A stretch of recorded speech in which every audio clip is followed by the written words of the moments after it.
Syukur Tuhan. Bapa, sebentar kami mau dengar kebenaran firman-Mu. Berbicaralah secara pribadi kepada setiap kami Tuhan. Karena kami membutuhkan firman-Mu hari lepas hari, bahkan setiap detik dalam hidup kami. Kami hidup berlandaskan kebenaran firman Tuhan. Terima kasih Bapa. Tuhan memberkati jemaat-Mu. Tuhan memberkati pemberitaan firman ini. Tuhan mengurapi hamba-Mu. Terima kasih Bapa. Dalam nama Tuhan Yesus, jemaat Tuhan yang siap dengar kebenaran firman Tuhan sama-sama katakan amin. Silahkan Bapak Ibu boleh duduk kembali. Atau yang mau bertahan untuk terus berdiri disilahkan juga. Puji nama Tuhan. Ini adalah minggu terakhir di bulan Juli. Dan sebentar lagi kita akan memasuki bulan Agustus. Itu ada hari yang istimewa buat kita, khususnya GBI Kairos. Bukan saja karena saya ulang tahun atau Pak Gembalanya ulang tahun pernikahan, atau ada lagi yang ulang tahun, tapi karena kemurahan Tuhan, GBI Kairos akan diresmikan tepat pada 16 Agustus. Mari kita beri kemuliaan yang paling meriah buat Tuhan. Tepuk tangan paling meriah buat Tuhan Yesus. Karena itu kita tetap berdoa dan kita tetap mengundang setiap hamba-hamba Tuhan yang Tuhan percayakan untuk ambil bagian, bekerja sama dengan kita menggenapkan amanat agung, yaitu memberitakan kebenaran firman Tuhan dan menjadikan semua bangsa itu murid Tuhan membaptis mereka dan mengajarkan kebenaran-kebenaran itu. Kita perlu banyak hamba-hamba Tuhan yang bersepakat. Amin. Banyak yang janji loh Tuhan, banyak yang janji loh. Saya nggak bilang siapa loh, saya kok diketawain. Haleluya, puji nama Tuhan. Sesuai dengan apa yang kita terima pada minggu ini, kita mau belajar bersama-sama, kembali diingatkan untuk menjadi pribadi yang berintegritas. Belakangan ini memang sedang terjadi pergeseran moral, pergeseran pandangan hidup, dan itu sedang terjadi dan kita dihadapkan pada hal-hal demikian. Bahkan yang lebih menyakitkan dalam tanda kutip, orang yang salah, walaupun dia mengaku salah, sedang terjadi saat ini. Dia disamakan dengan ibunya Tuhan Yesus, Bunda Maria. Enak banget tuh loh, berbuat dosa disamakan dengan ibunya Tuhan Yesus karena hamil di luar nikah. Karena sedang terjadi pergeseran nilai. Karena kebetulan yang saat ini sedang ngetren, kalau Bapak Ibu ikuti beritanya, adalah ada seorang selebritis, dia beragama Kristen. Jadi ada teman-teman yang menguatkan, gak apa-apa kamu sekarang karena kamu mempertahankan kandunganmu, ingatlah seperti Bunda Maria. Loh kok enak gitu loh, orang berdosa disamakan dengan Bunda Maria. Bunda Maria itu adalah hamba Tuhan yang tulus, adalah hamba Tuhan yang dipilih dan diurapi Tuhan untuk menjadi perantara kelahiran Yesus Kristus. Amin. Untuk menjadi perantara kelahiran Tuhan kita. Dan dia dikandung bukan karena benih manusia, bukan dari seorang bapak atau seorang pria, tetapi oleh Roh Kudus. Ini yang mau kita pelajari sama-sama. Yang luar biasa adalah calon suaminya pada waktu itu, Yusuf. Tadi kita juga belajar tentang Yusuf ya dari Voice of Pentakosta. Tetapi yang itu adalah Yusuf zaman perjanjian lama. Yusuf yang dijual menjadi bukan babu, jadi hambanya Potifar. Jadi nggak enak ngomong. Jadi hamba, dia budak, dia adalah seorang budak. Sementara yang mau kita pelajari saat ini adalah menjadi pribadi berintegritas dari kehidupan Yusuf, suami Maria atau ayah angkat ya, bukan ayah kandung, bukan ayah biologisnya Tuhan Yesus. Karena sekali lagi Tuhan Yesus itu dikandung oleh Roh Kudus, karena dia harus turun sebagai manusia untuk menyelamatkan kita. Itu yang harus kita ingat baik-baik. Kalau ada yang bilang, oh sama kayak Bunda Maria, enak aja, kita protes dong. Kok orang yang diurapi disamakan dengan orang hidupnya bergaul bebas? Tidak seperti itu. Sebagai orang-orang yang mempertahankan iman kekristenan kita harus ingatkan ketika ada orang-orang yang salah mengerti. Itu tugas kita sebagai orang-orang yang Tuhan percayakan mengenal nama Yesus Kristus Tuhan itu. Amin. Baik, kita mau buka sama-sama di Matius 1 ayat 19 sampai 25. Matius 1 ayat 19 sampai 25. Yang sudah ketemu sama-sama katakan amin. Baru satu om aja yang ketemu. Saya masih tunggu karena kita punya waktu sampai jam 12 ya. Langsung makan siang. Terlalu lama. Karena puji Tuhan nanti kita sudah diundang oleh Bapak kita terkasih dalam sebuah acara syukuran. Jadi kita harus nunggu jam 12 dong. Kata Pak Gembala tadi udah dipanjangin aja ibadahnya sampai jam 12. Ya, baik. Matius 1 ayat 19 sampai 25. Dan ketemu semua, kita mau baca sama-sama. 1, 2, 3. Karena Yusuf suaminya seorang yang tulus hati dan tidak mau mencemarkan nama istrinya di muka umum, ia bermaksud menceraikannya dengan diam-diam.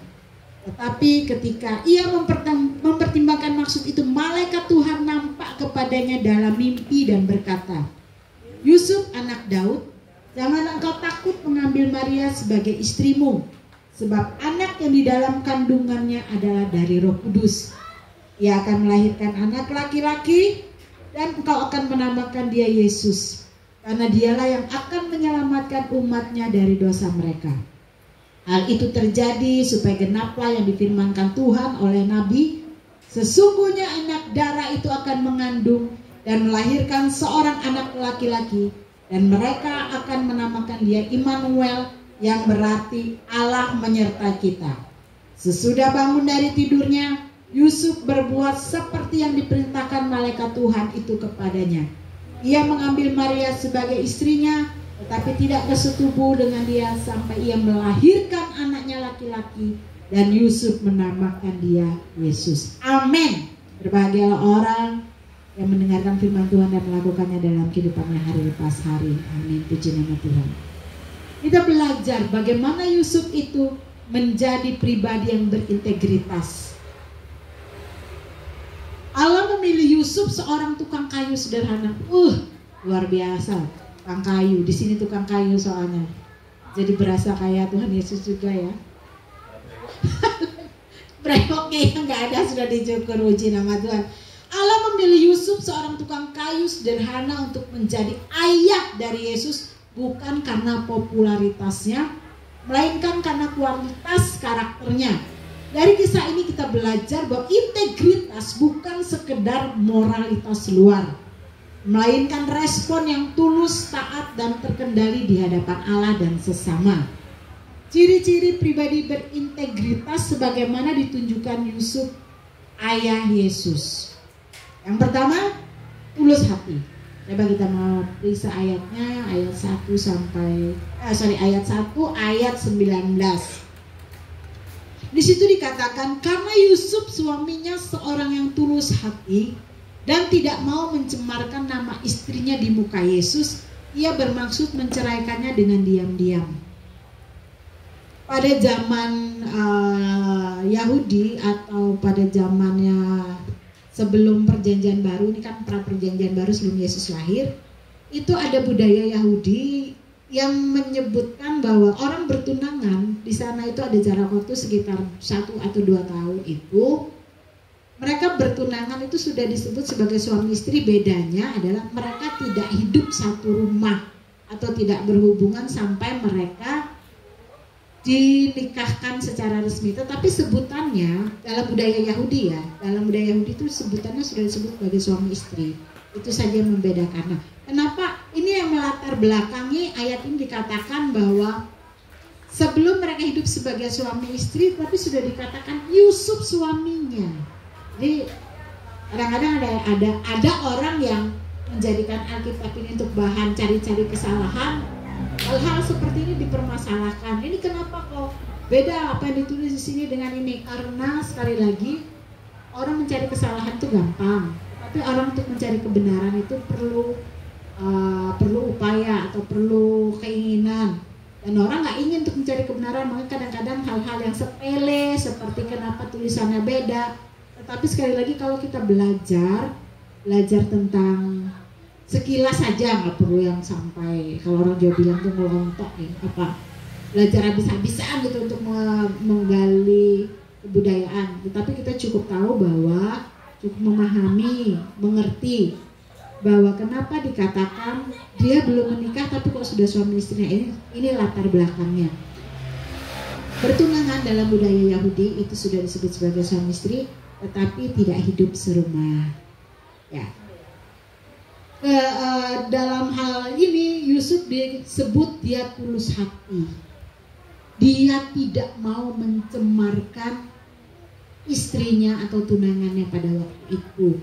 Ia bermaksud menceraikannya diam-diam karena Maria sebelum menikah secara resmi, kalau bahasa kerennya sekarang sebelum diberkati di gereja ya, Maria sudah dinyatakan hamil. Jadi Yusuf mau tinggalkan dia, tetapi ada satu pernyataan Alkitab yang luar biasa yang mengatakan dia tidak mau mencemarkan nama istrinya di muka umum. Coba Bapak Ibu saudara-saudari, adik-adik yang suka gosip juga, lihat sekarang setelah orang bercerai di entertain atau di TV atau di media sosial, mereka saling menjelekkan. Hal itu menunjukkan bahwa pasangan suami istri ini tidak punya integritas. Padahal ada yang Kristen, ada yang anak-anak Tuhan. Karena itu kita harus mengingatkan pada diri kita sendiri bahwa kita ini anak Tuhan, harus punya integritas. Integritas kita apa? Bukan kebenaran kita sendiri. Dasarnya adalah kebenaran firman Tuhan, yaitu Alkitab sendiri. Karena kalau kita cuma lihat kebenaran kita sendiri, kebenaran saya dengan suami saya belum tentu sama untuk hal pribadi. Tapi kalau Alkitab tidak ada tawar-menawar, kebenaran yang mutlak, itu adalah kebenaran Tuhan. Memang ada yang mengatakan, oh tapi kan kita nggak sempurna manusia. Betul, belum ada satu manusia yang sempurna. Tidak ada gereja yang sempurna, tidak ada hamba Tuhan yang sempurna. Tapi kita semua sedang menuju kesempurnaan, menanti kedatangan Tuhan Yesus pada saat Ia menjemput kita di awan-awan. Amin. Baru pada saat itu gereja sempurna. Tetapi bukan berarti dengan alasan aku tidak sempurna, lalu aku mau melakukan kesalahan atau saya seenaknya. Tidak, kita punya tanggung jawab. Ketika kita sudah menyatakan bahwa Yesus Kristus itu Tuhan dalam hidup kita terima Dia sebagai Tuhan dan Juru Selamat, kita juga harus hidup di dalam nilai-nilai yang Tuhan kasih. Nilai-nilainya apa? Gampang. Baca Alkitab. Sudah selesai PR-nya? Baca Alkitab tiap hari? Oh, bukan selesai ya, sudah dilakukan? Amin. Haleluya. Puji nama Tuhan. Kita selalu diingatkan untuk baca Alkitab tiap hari ya. Dan kalau mau ada komunitas-komunitas hamba Tuhan yang membuat satu komunitas ABA, aku baca Alkitab. Nah itu kita dituntut untuk setiap hari baca Alkitab, dan grupnya sangat banyak. Silakan Bapak Ibu boleh ikut grup yang mana saja, karena tujuannya adalah mengatur supaya kita punya waktu untuk baca Alkitab tiap hari. Amin. Nah, puji nama Tuhan. Di sini dikatakan kenapa Yusuf itu disebut tulus hati, karena dia tidak punya niat untuk mencemarkan nama baik istrinya di muka umum. Apalagi pada waktu zaman itu, apabila seorang perempuan Israel diketahui hamil di luar nikah, mereka bukan hanya kena sanksi sosial, gak cuma dikata-katain, kamu tuh penjina tapi tidak. Mereka menghadapi hukuman fisik. Malah kalau di perjanjian lama kita tarik mundur ke belakang, itu bisa dirajam dengan batu. Bayangkan seorang Maria dirajam dengan batu. Nah, hal-hal inilah yang membuat Yusuf itu tidak mau mencemarkan atau mempermalukan istrinya di depan umum, karena bukan hanya sanksi sosial, tetapi Maria bisa kehilangan nyawanya. Puji nama Tuhan. Kemudian yang disebutkan lagi mengapa Yusuf itu orang yang berintegritas, dan kita bisa belajar darinya. Dia mengutamakan kasih, bukan ego. Slide-nya boleh berjalan guys.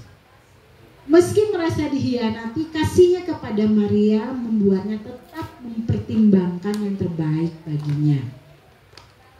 Sekali lagi tadi bahwa kenapa kita bisa lihat kasihnya Yusuf itu, dia bukan cuma ego.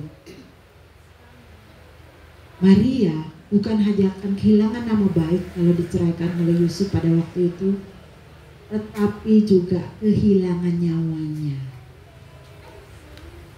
Yusuf punya kasih untuk itu. Kadang kalau kita disakiti, belum tentu kita bisa.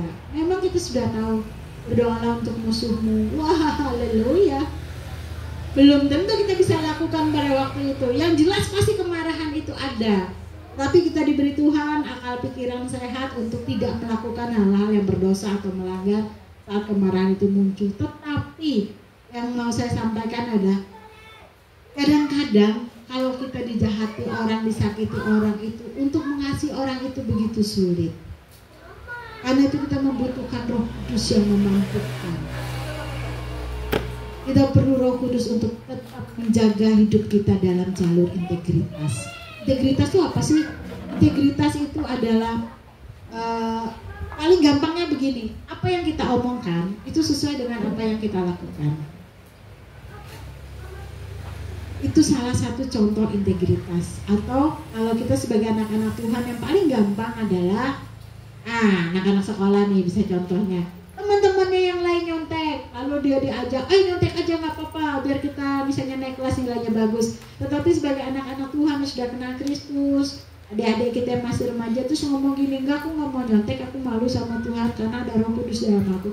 Itu menunjukkan integritas. Jadi apa yang dilakukan itu kita berusaha sejalur dan seturut dengan firman Tuhan.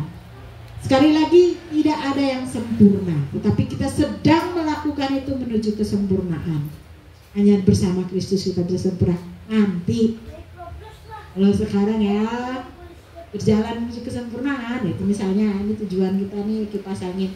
Kalau kita sedang berjalan seperti ini kan kita belum dikatakan sampai di tempat ini. Itu adalah hal yang paling mudah bahwa kita sedang berjalan menuju kesempurnaan. Karena sekali lagi, hamba Tuhan, gereja, nggak ada yang sempurna. Ketika Tuhan Yesus datang, baru kesempurnaan itu ada. Karena Yesus Kristus sendiri adalah kesempurnaan. Amin. Nah, yang selanjutnya adalah setelah tadi mengutamakan kasih, dia juga menjaga reputasi orang lain. Tindakan Yusuf menunjukkan kepekaan terhadap martabat orang lain bahkan saat tersakiti. Ia lebih memilih menderita diam-diam daripada mencemarkan orang lain. Sekali lagi kita melihat bagaimana Yusuf. Kadang-kadang kalau baca sejarah Alkitab ya, kalau Bapak Ibu baca coba Bapak Ibu lihat dari Alkitab di HP, silsilah Yesus Kristus. Nanti Bapak Ibu kalau baca itu, Bapak Ibu akan menemukan di situ ada nama Yusuf. Silakan dibaca. Ayat 16, coba kita lihat sama-sama aja. Matius 1 ayat 16. Yakub memperanakan Yusuf, suami Maria, yang melahirkan Yesus yang disebut Kristus. Yusuf, karena integritasnya, namanya tercantum dalam silsilah Kristus. Pertanyaannya, bisa nggak misalnya Yusuf pada waktu itu menolak? Bisa. Bisa, karena kita banyak melihat contoh dalam Alkitab ketika orang-orang yang sudah dipilih Tuhan itu memilih untuk meninggalkan Tuhan atau murtad. Di dalam perjanjian baru ada pasangan suami istri Ananias dan Safira yang mengkhianati Roh Kudus sampai akhirnya mereka mati. Memang konteksnya berbeda, tetapi artinya ada orang-orang yang punya kehendak bebas walaupun dia sudah dalam Tuhan. Jadi jangan heran ketika ada orang-orang jatuh, ketika ada hamba-hamba Tuhan jatuh, karena kita semua masih manusia. Kendati pun kita tahu bahwa tubuh kita adalah bait Roh Kudus dan Roh Allah diam di dalamnya, tetapi kita bisa menolak dalam artian kita tetap bisa melanggar. Konteksnya dalam hidup Yusuf adalah dia bisa menolak, aku nggak mau Tuhan menikahi Maria. Tuhan bisa pakai cara lain, tetapi puji nama Tuhan, ternyata Yusuf adalah pribadi yang berintegritas sampai namanya tercantum dalam silsilah Kristus. Contoh lagi di dalam Alkitab tentang Saul. Saul itu adalah raja pertama Israel yang dipenuhi Roh Allah pada waktu itu, tetapi dikatakan juga Roh Allah undur daripada dia. Kenapa? Karena dia bertindak melanggar apa yang sudah difirmankan Tuhan. Hal yang sama bisa terjadi pada kita. Kita yang sudah mengenal Tuhan Yesus sebagai Tuhan, sudah tahu bagaimana Roh Kudus berperan dalam hidup kita. Kalau kita melanggar dan tidak kembali ke Tuhan, kita pun punya kemungkinan yang sama, meninggalkan Tuhan dan meninggalkan kasih karunia-Nya. Dan kita berdoa bersama-sama hal itu tidak terjadi pada kita. Amin. Sekali Yesus tetap Yesus. Amin. Haleluya.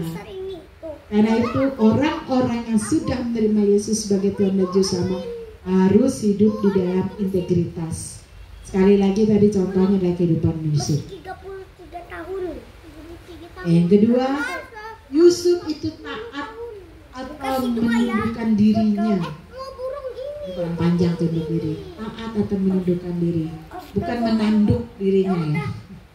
Matius 1 ayat 20 sampai 21. Tetapi ketika ia mempertimbangkan maksud itu, malaikat Tuhan nampak kepadanya dalam mimpi dan berkata, Yusuf anak Daud, Janganlah engkau takut mengambil Maria sebagai istrimu, sebab anak yang di dalam kandungannya adalah dari Roh Kudus. Dijabarkan di sini, Yusuf peka terhadap suara Tuhan. Yusuf mendengar dan memperhatikan pesan dari malaikat dalam mimpinya. Ia tidak menutup hati meski pesannya tidak masuk akal. Peka terhadap suara Tuhan. Saya percaya setiap kita yang sudah memilih Yesus Kristus sebagai Tuhan dan sudah dikuduskan olehnya, masing-masing kita ini punya kepekaan terhadap Tuhan. Caranya itu beda-beda, gak bisa sama. Kalau Pak Gembala kita pernah kesaksian, seringkali mendengar suara Tuhan saat lagi nongkrong di bilik. Itu adalah bagaimana Tuhan berbicara dengan dia. Izin ya Pak Gembala ya. Pak Gembala sering menerima pewahyuan pada saat lagi nongkrong, atau lagi saat pada waktu itu kesaksian Pak Gembala lagi nyari makanan babi. Beda-beda setiap orang, tetapi Tuhan tuh bicaranya sama. Maksudnya sama tuh, Tuhan itu selalu berbicara kalau kita tuh mau dengar. Soalnya seringkali kita tidak mau dengar. Nah, kalau saya seringkali justru mendengar suara Tuhan dengan jelas itu ketika saya lagi naik motor, karena hidup saya hari-harinya banyak di motor.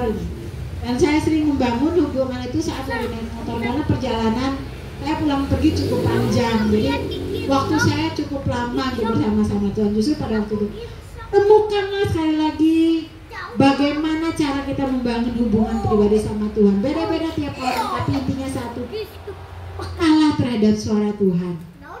Kemarin waktu saya ada di Bekasi, karena mengejar pesawat, jadi saya harus menginapnya kan di daerah Jababeka, daerah industrinya Bekasi. Nah, jarak tempuhnya itu sekitar 2 jam atau 3 jam, kalau macet 5 jam. Jadi saya mikir, ya teman-teman bilang, daripada nanti kamu kena macet, pendeta di sana bilang lebih baik kamu pikirkan untuk pindah hotel saja. Dalam hati saya, aduh pindah hotel, aku ini sudah terlanjur melunasi hotel yang sebelumnya dekat tempat wisuda. Akhirnya ya sudahlah, dari saya hitung-hitung biayanya selisihnya itu lumayan sekitar 600-700 lah. Kalau saya harus naik kendaraan atau saya pindah hotel sama. Jadi lebih baik yaudah saya, karena ada teman-teman yang sewa mobil, saya nebeng teman-teman dari Malaysia, saya bilang boleh nggak saya ikut di hotel kalian, saya booking online. Oh iya, dengan senang hati mereka, karena saya tahu mereka kesulitan juga untuk, mereka pertama kali ke Indonesia, jadi mereka berharap saya bisa bantu mereka, dan saya bersyukurnya lumayan lah uang transport saya bisa untuk hotel. Nah, pada saat saya lagi kemas-kemas selesai wisuda, saya langsung balik ke hotel ambil barang, itu ada suara halus sekali, karena rasanya apa ya, nggak bukan sesuatu yang spesifik yang harus begini. Suara pelan tuh ngomong ini, bawa sikat gigi sama odol punya hotel. Karena saya merasa udah berat kan, udah buru-buru lagi ditungguin sama sopirnya. Bawa cuman gitu aja suaranya, bawa sikat gigi sama odol hotel. Biasanya saya bawa, maksudnya dari hotel setiap kali saya menginap atau bepergian, biasanya hal-hal seperti itu saya bawa. Jadi kalau saya pergi lagi ke tempat yang tidak ada itu, ke pedalaman atau apa, kan kami sering bepergian, jadi saya udah punya cadangan. Tapi waktu itu saya bilang gini, aduh repot balik lagi ke kamar mandi, saya sudah mau turun. Ternyata apa Bapak Ibu, saya sampai ke hotel yang tempat saya pindah, tidak ada odol dan sikat. Aduh, coba aku nurut hal-hal sepele seperti itu. Terus pertanyaannya tuh, tahu dari mana kalau itu suara Roh Kudus? Tahu dari mana? Dari suara Tuhan. Perhatikan kehidupan kita masing-masing. Kita nih suka mengisi otak kita dengan hal-hal yang bukan dari Tuhan, atau suka mengisinya dengan hal-hal dari Tuhan. Contohnya gampang, suka dengar lagu-lagu rohani, suka dengar khotbah, atau kita lebih banyak waktu untuk nonton film Korea atau drakor. Bukan tidak boleh, boleh, tetapi perbanyak yang mana. Ada ilustrasi anjing hitam dan anjing putih. Ketika anjing hitam itu diberi makan yang banyak, anjing hitam itu lebih kuat daripada anjing putih. Begitu juga sebaliknya, ketika anjing putih diberi makan yang banyak, anjing putih menjadi lebih kuat dari anjing hitam. Itu adalah satu ilustrasi hal yang sama dalam hidup kita. Allah hidup kita nih banyak-banyak kita kasih hal-hal yang berbau rohani, bukan berarti kita lupa hal di luar hal-hal duniawi, misalnya nonton film atau nonton drakor. Waktunya yang banyak yang mana? Saya kadang-kadang juga kalau lagi nonton drakor kan di HP ya, lagi kalau sudah lagi seru-serunya, tiba-tiba saya ingatkan diri saya sendiri, udah kelamaan. Ya sudah, saya ganti lah, saya cepat baca firman, kayak baca dengar khotbah, saya ganti langsung. Atau saya setel tab saya misalnya karena ragu-ragu rohani, itu untuk menjaga supaya saya tetap di jalur yang Tuhan mau. Bukan berarti saya tutup mata, saya nggak nonton, saya masih nonton. Hal-hal demikian. Kalau kita tahu kita ini lebih banyak kemananya, di situ kita akan sadar, oh ini Roh Kudus yang ngomong, dan Roh Kudus itu selalu ngomong bukan hal-hal yang bertentangan dengan firman. Roh Kudus itu ngomong itu selalu sesuai dengan firman. Contoh yang paling gampang tadi, ternyata kebutuhan saya apa? Saya tidak punya sikat gigi dan odol, dan tidak ada warung untuk tempat membelinya karena di sekitar bandara itu hotelnya itu terkepung oleh jalan tol. Jadi dari sore saya datang, malam sampai pagi saya berangkat ke bandara, saya nggak sikat gigi. Coba saya dengar waktu itu suara halus itu bilang bawa odol sama sikat gigi. Di hotel nggak ada. Hal kecil seringkali Roh Kudus itu kasih tahu kita aja yang nggak mau dengar. Dan itu saya bantah, aduh repot balik lagi. Seharian saya nggak sikat gigi. Dan saya juga malas lagi cari sikat gigi ketika sudah di bandara. Jadi alasan saya sama teman-teman, aku mau cari permen karet ya, kan nggak enak habis ngopi. Padahal karena saya nggak sikat. Sudah sehari semalam. Kalau kata orang tuh jigongnya sudah tebal. Hal-hal sepele seringkali Roh Kudus tuh ingatkan kita mau dengar atau enggak. Caranya kita membedakan jadi gampang. Kita banyak baca firman, banyak nonton drakor atau dengar khotbah. Apa yang kita konsumsi dalam otak kita dengan mata kita itu mempengaruhi kita untuk menjadi pribadi yang berintegritas. Amin. Jangan sampai orang bilang, seringkali dan ini sedang terjadi, katanya anak Tuhan, tapi begitu. Kenapa? Kita selalu dituntut untuk hidup itu sejalur dengan firman Tuhan. Dunia itu sedang menilai kita. Paulus bilang kita adalah buku yang terbuka yang dilihat oleh semua orang. Kalau buku yang terbuka ini ancur-ancuran, maka seperti itulah orang yang tidak percaya Kristus akan melihat Kristus. Nama Yesus tidak dipermuliakan. Kemarin waktu kita doa pagi, Pak Gembala mendapatkan satu message bahwa all about Jesus. Semua tentang Kristus. Dan hal itu ternyata confirm dengan yang sedang saya renungkan, bahwa segala sesuatu yang kita lakukan, apapun itu, ujungnya harus kemuliaan untuk nama Tuhan. Ada jalan lain. Jadi pada waktu kami kemarin, dulu kan saya S1-nya umum, bukan Alkitab. Maksudnya tidak ada beban, tidak ada pengutusan, tidak ada doa. Senang-senang aja begitu lulus S1. Dan saya pribadi kaget waktu lulus S2. Ya ampun Tuhan, kami itu diutus. Dalam hati saya, gak cuma gereja yang mutus, kampus juga mengutus. Aduh, doanya pun sama ada teman yang rekam. Aduh, dengar doanya, ya ampun Tuhan. Jadi semua teman-teman yang lain saya nahan-nahan aja. Soalnya ada juga yang iseng teman-teman tuh di-shoot di video gini pas air mata tuh lagi. Jujur saya bilang ngeri dalam tanda kutip doanya. Yang mendoakan kami adalah Ketua Sekolah Tinggi Agama Kristen Antara Bangsa, Pak Stephen Palilingan. Doanya ngeri, bagi saya itu ngeri. Itu pengutusannya betul-betul sama, aduh Tuhan aku bisa nggak? Sampai saya bilang dulu waktu saya S1 saya tidak punya beban, enak. Sekarang S2 ini pengutusan, doanya seperti ini, dan lagunya pun lagu pengutusan. Aduh, jadi ada teman pendeta yang iseng, kalian ya, malaikat tuh lagi jalan tuh dilihat, ini orangnya, kalian nama kalian dicatat loh untuk pengutusan. Digodain gitu lagi kita ini sudah nahan-nahan mendengar doa pengutusan terusnya. Aduh, kayak di rumah-rumah, janji sama Tuhan loh ya. Ada lagi pendeta yang iseng, janji sama Tuhan loh ya, janji sama Tuhan loh ya, janji loh. Kita di kompor-komporin lagi, jadi kita tuh diem aja. Ngerinya doanya sampai Kita rekam doanya itu, doa pengutusan itu seperti apa. Intinya mau tidak mau kita sebagai orang-orang Kristen itu dituntut punya integritas. Masing-masing integritas kita seperti apa. Berarti contoh sederhana tadi, kalau jadi remaja dan pelajar, contoh yang paling gampang, gak usah nyontek. Lalu yang lain seperti apa, yang bekerja seperti apa. Gampang kan sebenarnya gampang. Persoalannya mau nggak kita lakukan itu saja. Memang kita tidak sempurna melakukannya, tetapi kita tahu bahwa Roh Kudus itu yang memampukan kita. Amin. Sekali lagi saya sharekan tadi, kalau saya tuh mau dengar loh Roh Kudus tuh ngomong bahwa odol sama sikat gigi, pasti saya nggak akan perlu banyak jigong. Karena saya malu sama teman-teman dari Malaysia, saya bilang saya cari permen karet ya supaya bau kopinya ini loh nggak enak. Padahal karena saya nggak sikat gigi, hal sepele. Roh Kudus perhatikan, apalagi hal besar. Seperti lagu pujian kita tadi, bahwa mujizat itu pun masih ada.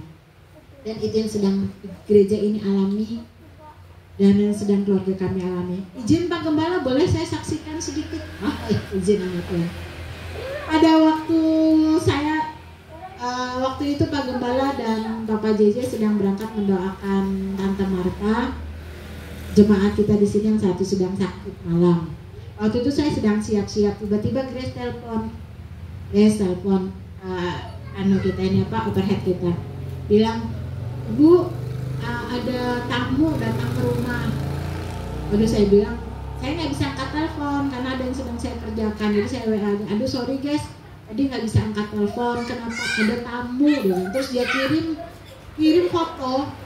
Ternyata di sini pada waktu pada waktu tuan rumah tidak ada di rumah, ada sepasang suami istri dan anaknya balita, masih bayi lagi dalam gendongan. Difoto sama guys, dikirim ke saya, terus dibilang maksudnya supaya saya kasih tahu ayah dan ibunya kalau ada tamu, ada orang ke rumah, dia bilang, dia kirim fotonya. Karena guysnya nggak bisa hubungin ibu sama bapaknya, jadi hubungin saya, dikira saya sama-sama. Saya bilang saya lagi nggak sama-sama mereka. Saya telepon Bapak JJ, terus Bapak JJ bilang iya kami sudah ketemu. Ternyata pasangan suami istri ini menurut Bapak dan Ibu Gembala dan kami semua, kami tidak mengenal itu siapa.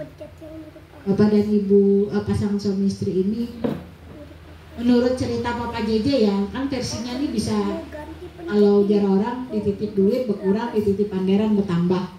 Saya nggak tahu konteksnya, tetapi intinya adalah pasangan suami istri itu sedang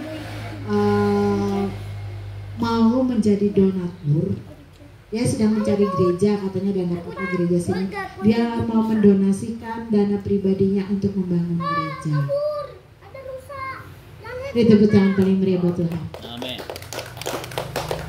Dan kami tidak kenal siapapun. Nggak kenal, maksudnya nggak kenal ini siapa sih orang ini, sampai saya tanya sama Ibu Gembala, ini siapa sih? Nggak tahu, dia bilang. Saya misalnya kalau tahu namanya kan bisa saya cari di Google atau YouTube karena dia katanya penyanyi Dayak. Tapi intinya adalah orang yang tidak kami kenal, tidak kami ketahui siapa, Tuhan bisa kirim ke gereja.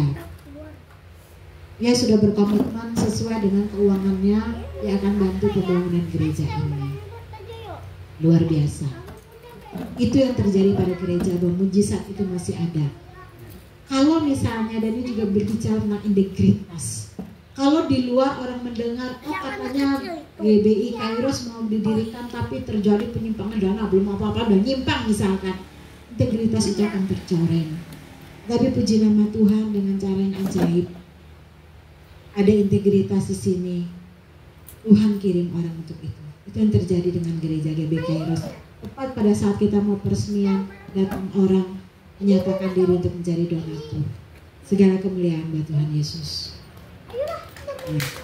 Mujizat yang kedua keluarga kami alami. Karena kan gak cuma gereja nih mujizat nih, ternyata dia menjangkau jemaat-jemaat di dalamnya. Kalau gereja mengalami, gembala mengalami, kami pengerja mengalami, maka jemaat pun akan mengalami. Amin. Kan berkat itu turunnya dari atas nih.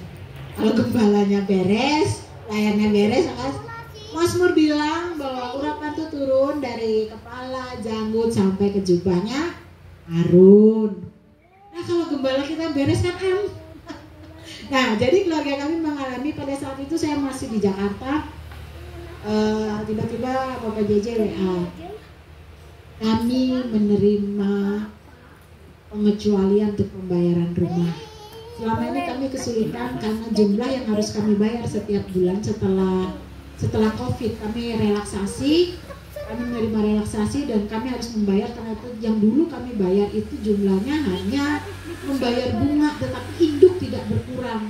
Dan yang saya kaget itu yang harus kami bayarkan itu nilainya sama dengan gaji pokok saya. Bayangkan kalau gimana masa gaji pokok saya dibayarkan ke situ, lalu bagaimana hidup kami sehari-hari. Nah akhirnya tiba-tiba saya dapat kabar kami boleh membayar cicilan pokoknya itu senilai yang pernah kami ajukan dulu. Jadi nilainya jauh berkurang dan ya dalam nama Yesus kami sanggup lah membayar itu setiap bulan karena hitung-hitungan kan dari pendapatan kami berdua dikurangi kami mampu membayarnya.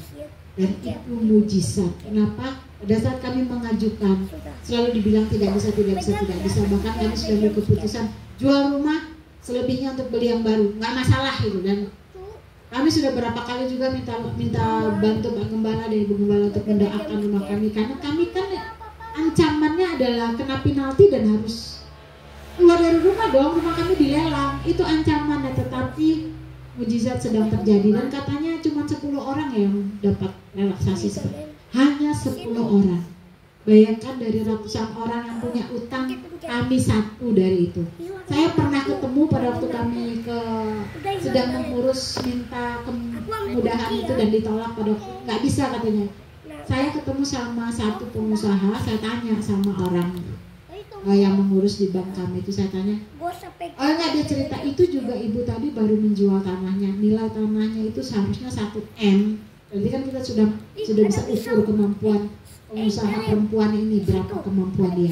Dia harus bayar, dia punya aset tanah 1 M karena dia punya utang dan akibat COVID juga usahanya macet, jadi dia lepas tanahnya hanya 600 juta. Kasarnya harganya dia turunkan jauh sekali. Itu orang-orang yang saya pernah ketemu dan ternyata kami menjadi orang yang dapat kemudahan, bukan relaksasi lagi ya, cicilan paling murah. Kalau itu bukan kerjanya Tuhan, gimana? Mungkin 10 orang aja loh, dan kami ada bagian dari 10 itu. Tepuk tangan balik meriah buat Tuhan. Allah Tuhan bikin mujizat buat gereja, buat jemaatnya, maka buat kita semua pun terjadi, termasuk buat Tante Marta. Amin. Puji nama Tuhan. Sekali lagi bahwa kita harus taat ketika mendengar suara Tuhan, yang penting melakukan. Jangan cuma dengar suara Tuhan kayak saya tadi nggak saya lakukan, akhirnya saya rugi. Ya puji nama Tuhan. Kita lihat selanjutnya.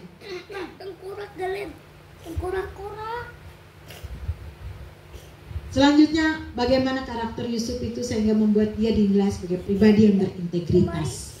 Dia mau mengubah keputusan sesuai kehendak Allah. Ia membatalkan niat menceraikan Maria setelah mengetahui rencana. Ngomong-ngomong sama Maria, gembala kita ini, ibu gembala kita Maria baru ingat ya. Setelah mengetahui rencana Allah, Yusuf tidak mempertahankan rencana pribadinya. Tadi kan mau menceraikan, kemudian ketika dengar malaikat ngomong, membatalkan. Dia tuh menurut apa maunya Tuhan, melakukan tepat seperti yang diperintahkan. Yusuf mengambil Maria sebagai istrinya tanpa menunda.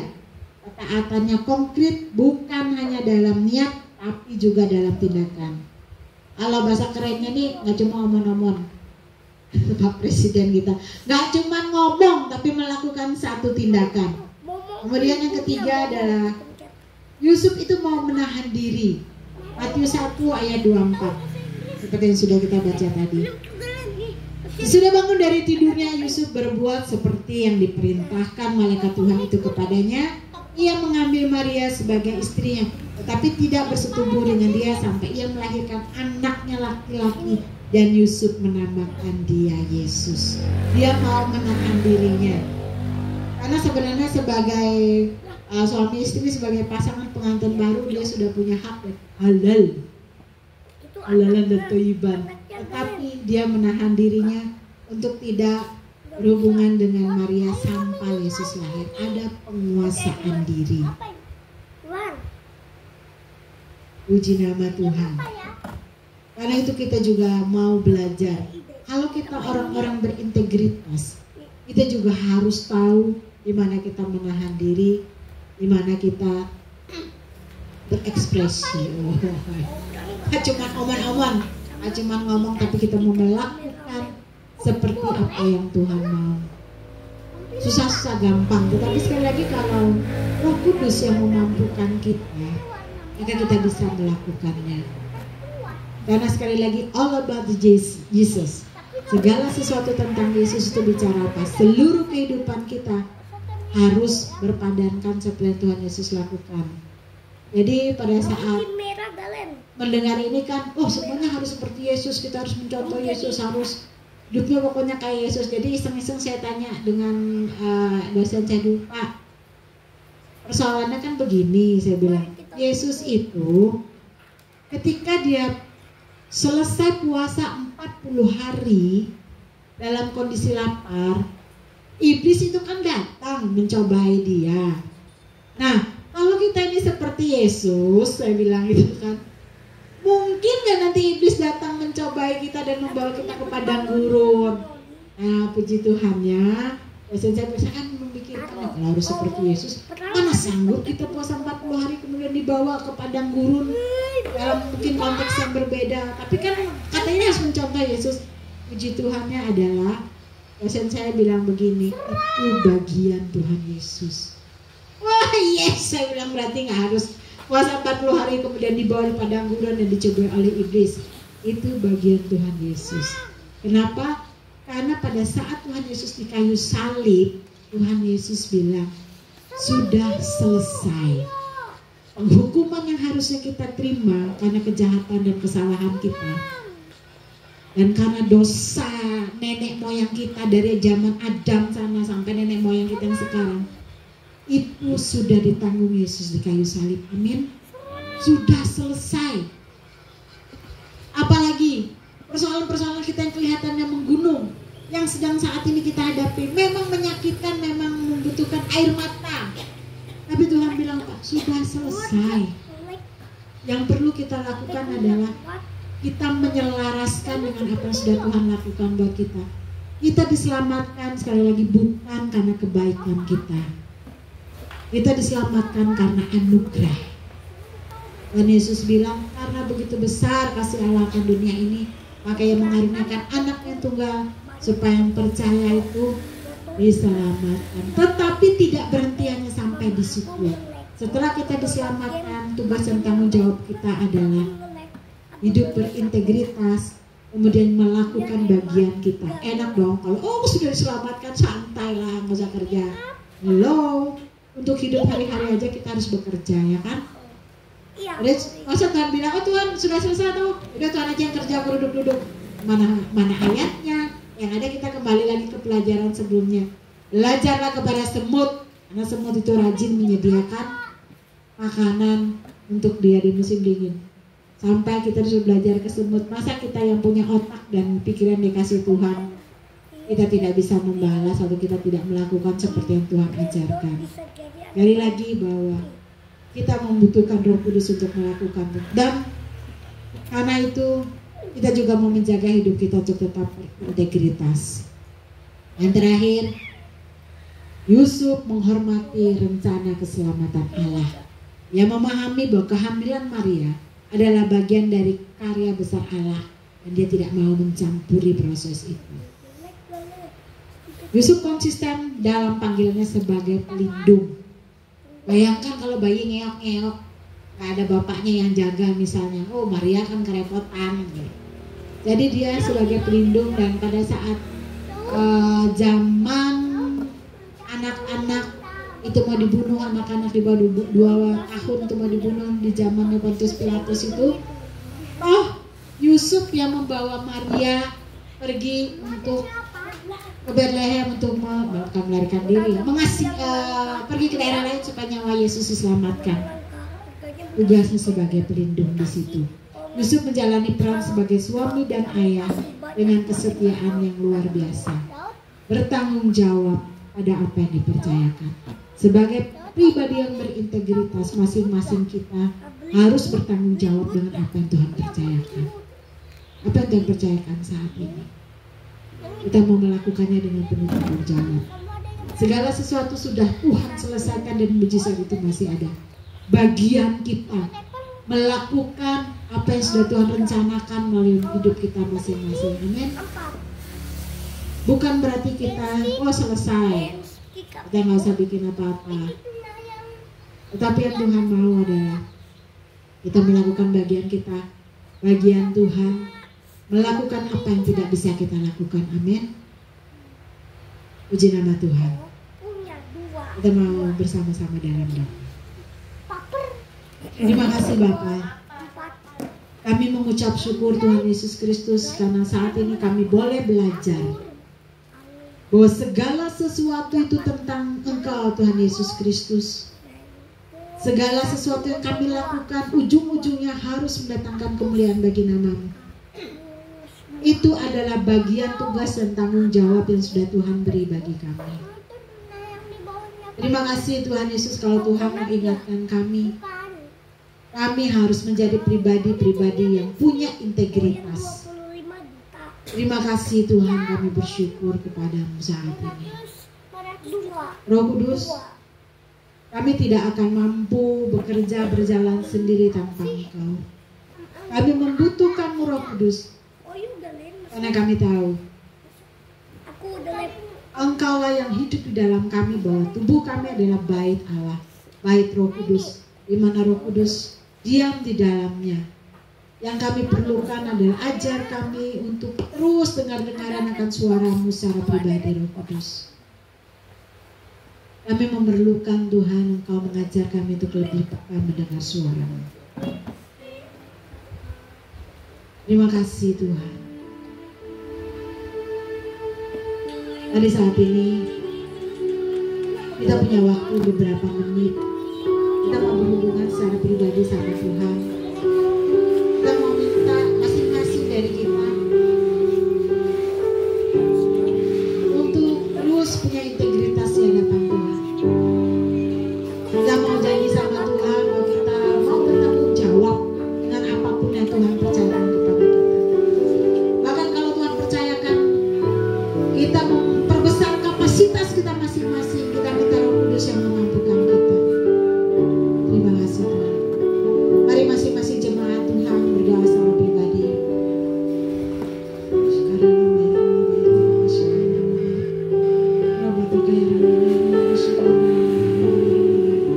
Mari Roh Kudus, Engkau berbicara kepada masing-masing jemaat-Mu. Berbicara kepada hamba-hamba-Mu apa yang Tuhan mau kami lakukan, supaya kami tidak kehilangan integritas kami, supaya kami bertanggung jawab terhadap apapun yang Tuhan percayakan, supaya ketika kami menjadi surat yang terbuka, orang akan melihat sungguh Yesus Kristus hidup di dalam kami, di dalam segala kesusahan kami, kesesakan kami, ketidakmampuan kami. Orang bisa melihat bahwa Yesus Kristus hidup di dalam hidup kami. Ya Allah, bersyukur.